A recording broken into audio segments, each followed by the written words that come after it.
السلام علیکم ورحمت الله وبرکاته. یو محترم ورور پوښتنه کړې ده چې زما ورور کینسر دی، اسپتال کې زیر علاج دی، که د هغه دپاره یو دم وي یو آیات وي موږ ورته ووایو او ورته دم یې کړو.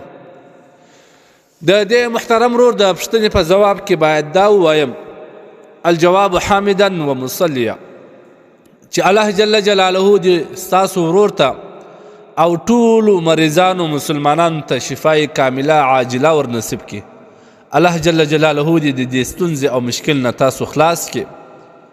اصل کې مریضي خو د الله جل جلاله د لوري چې څومره صبر سړی ور باندې کوي هغونې الله تبارک وتعالی اجرونه زیاتوي.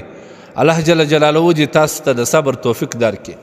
علما کرامو د کینسر د علاج دپاره دغه عمل چې کوم دی هغه بهترین بللی دی او انشاءالله مؤثره هم بللی دی.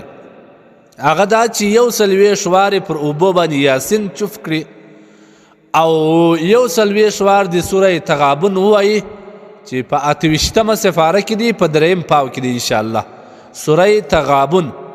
دا و سوره یاسین دی هر یو جلا جلا 140 وارې تلاوت کې او بیا دې پر اوبو باندې دم کې دغه اوبه دې مریض ته ورکوي، همیشه دې دغه اوبه ورکوي.